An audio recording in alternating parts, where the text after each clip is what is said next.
Kaleshwaram commission విచారణ కొనసాగుతోంది. ఇవాళ మరికొంతమంది అధికారులను కమిషన్ విచారించనుంది.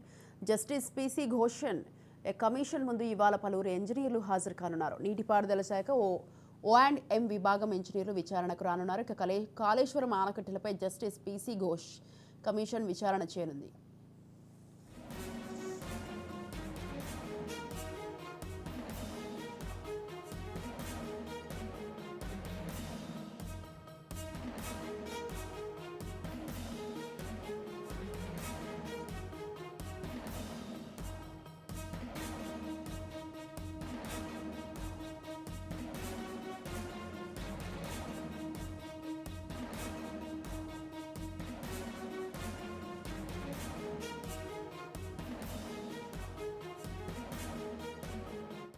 రైట్ ఈ విషయంపై పూర్తి సమాచారం మా Telangana bureau chief Mahender phone లైన్లో అందిస్తారు. మహేందర్, చెప్పండి. కాళేశ్వరం మిషన్ విచారణ కొనసాగుతుంది. అయితే ఇవాళ మరికొంతమంది అధికారులను కూడా కమిషన్ విచారించనుందని తెలుస్తోంది. దీనికి సంబంధించి మీ దగ్గర ఉన్న అప్డేట్స్ ఏంటి?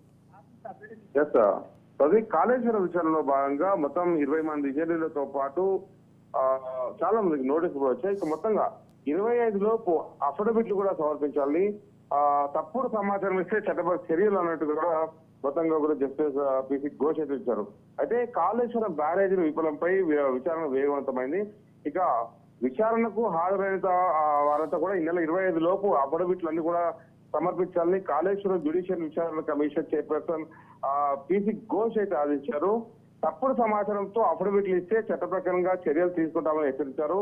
హైదరాబాద్ లోని బీఆర్కే భవన్ లో నిన్న ఆయన చిట్చాట్ చేశారు. కాళేశ్వరం విచారణలో భాగంగా 20 మంది ఇంజనీర్లతో సమావేశం పెట్టారు తెలిపారు. మొత్తంగా త్వరలో నిర్మాణ సంస్థల విచారణ పిలుస్తామని ప్రకటించారు. ప్రతి ఒక్కరు కూడా నిబంధనల ప్రకారం విచారణను సూచించారు. ప్రజల నుంచి వచ్చిన ఫిర్యాదుల్లో అధికారులు పేర్లు ఉంటే వారికి కూడా నోటీసులు ఇస్తామని స్పష్టం చేశారు. బ్యారేజ్లు సరిగ్గా పనిచేస్తే ప్రజలకు ఎంతో లాభం జరుగుతుందని ఘోష్ అయితే అభిప్రాయపడ్డాడు. బ్యారేజ్లో లాభమే తప్ప నష్టం లేదని అనిపిస్తున్నది వ్యాఖ్యానించారు.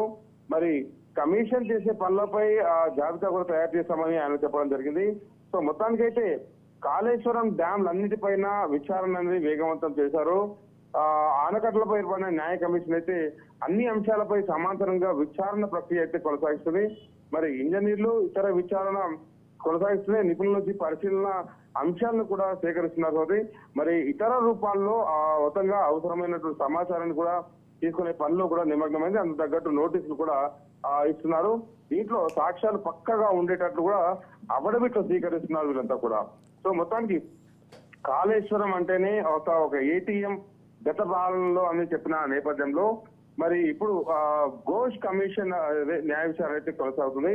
మరి దీంట్లో ఈ విచారణలో మరి వెల్లడే అంశాలపైన తర్వాత దీని విచారణ కూడా ఇంకా లోతుగా విచారించే అవకాశం కూడా కనిపిస్తుంది. Right, thank you Mahender, thanks for the details.